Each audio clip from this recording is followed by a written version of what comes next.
দিদি আমাকে ন্যায় দিতে পারলেন না, সবাই কি আমাকে এভাবে ভুলে গেল? হায় অন্ধ বাঙালি। আচ্ছা তুমি কে তোমাকে যে মনে রাখবো? তুমি তো আমার মেয়ে নয়। তুমি কে তোমাকে যে মনে রাখবো? তুমি তো আমার স্ত্রী নয়। তুমি কে তোমাকে যে আমি মনে রাখবো? তুমি তো আমার পরিবারের কেউ নয়। তুমি কে তোমাকে যে আমি মনে রাখবো? তুমি তো আমার আত্মীয় স্বজন নয়। তোমাকে যদি মনে রাখি দিদি আমাদেরকে লক্ষ্মীর ভাণ্ডার দেওয়া বন্ধ করে দেবে। তোমাকে যদি আমরা মনে রাখি দিদি আমাদেরকে যতগুলো সুযোগ সুবিধা দিচ্ছে সেগুলো আমাদেরকে বন্ধ করে দেবে। সেই জন্যই তোমাকে ভুলে গেছি। আর যে বলছো তুমি বাঙালি অন্ধ, বাঙালি তোমাকে ভুলে গেছে। বাঙালি অন্ধও নয় আর বাঙালি ভুলেও যায়নি।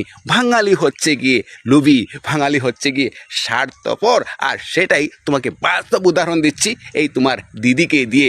দিদি নিজের স্বার্থের জন্য নিজের মা বোনকেই বিক্রি করে দিচ্ছে। তো এই ভিডিও এত বেশি বেশি করে শেয়ার করুন যাতে পশ্চিমবঙ্গের সকল বাঙালিরা জানতে পারে। কেননা আমরা বাঙালিরা তো লোভী, আমরা বাঙালিরা তো স্বার্থপর। বাঙালিরা নিজের গায়ে আঘাত যতক্ষণ পড়ছে না ততক্ষণ সে কিন্তু কথা বলে না। বাঙালিরা নিজের পরিবারের কারোর উপর যতক্ষণ হচ্ছে না ততক্ষণ সে কিছুই বলবে না। বাঙালিদের পিঠ যতক্ষণ ওয়ালে লাগেনি ততক্ষণ সে কিছুই বলবে না।